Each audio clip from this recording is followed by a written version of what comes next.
လေဒီလုံးအချိုဝဲစားလို့စားနေတဲ့လူတယောက်ရှိရဆိုရင်ယုံနိုင်မလားဒါကဇလန်မဟုတ်ပါဘူးလူသားတယောက်ရဲ့အမှန်တကယ်ဘဝပဲဖြစ်ပါတယ်ဟုတ်ပါတယ်သူကတော့1950ခုနှစ်ဇွန်လ15ရက်နေ့ပြင်သစ်နိုင်ငံဂရန်နိုဘယ်မြို့မှာမွေးဖွားခဲ့တဲ့မီရှဲလူတီတိုပဲဖြစ်ပါတယ်လူအများစုကတော့သူ့ကိုမုံရှူးမှန်တူလို့လည်းနာမည်ပြောင်ခေါ်ကြပါတယ်လူတီတိုကငယ်ဘဝတွေကလူအများနဲ့မတူပဲအသက်9နှစ်လောက်မှာပဲဖန်တန်အပိုင်းစားတွေကိုစားကျင်လာတက်ခဲ့ပါတယ်မိဘတွေကဒါကိုတီးရောစိုးရင်ထိတ်လန့်နေကြပြီးပတ်ဝန်းကျင်ကပြောတယ်ဒီကလေးအသက်မချင်နိုင်တော့ဘူးဒါကယောဂပဲလို့ဒါပေမဲ့ဆရာဝန်နဲ့ဆေးစစ်ကြည့်တဲ့အခါအော်စရာအချက်တစ်ခုကိုတွေ့ရှိခဲ့ပါတယ်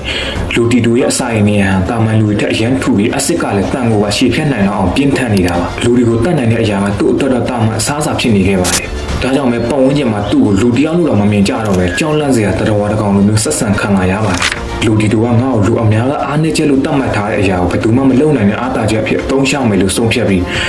1966ခုနှစ်မှာပဲဖြော်ပြီးစင်မြင့်ပေါ်ကိုစတင်တက်လှမ်းခဲ့ပါတယ်သူရဲ့အမှုအစားအသောက်များဖြစ်တဲ့ဖန်တတ်ထုတန်များကိုစားပြပါဖြော်ပြီးအသုံးချပြီးလူအများရဲ့အာရုံကိုမျက်စိမလွှဲနိုင်အောင်ဖန်ဆန်းနိုင်ခဲ့ပါတယ်1998ခုနှစ်မှ1980ခုနှစ်အတွင်းလေဒီဇီလုံးကိုတစားစီလိဖြတ်ပြီးနေ့စဉ်တတ်ထု900ခန်းခန်းစားပြီးနှစ်နှစ်အတွင်းကောင်းအောင်စားပြခဲ့ပြီးနောက်မှာတော့တကဘာလုံးမစ်ရှဲလူတီတိုဆိုတဲ့နာမည်ကယနေ့ထိတိုင်ဆွဲထင်နေပါတယ်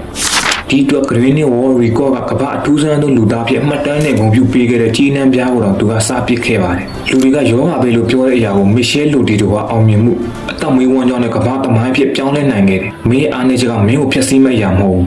အားနေချက်ဆိုတာအတုံးမချရမယ်အားနေချက်ဖြစ်တယ်အတုံးချတတ်ရင်အားသာချက်ဖြစ်နိုင်တယ်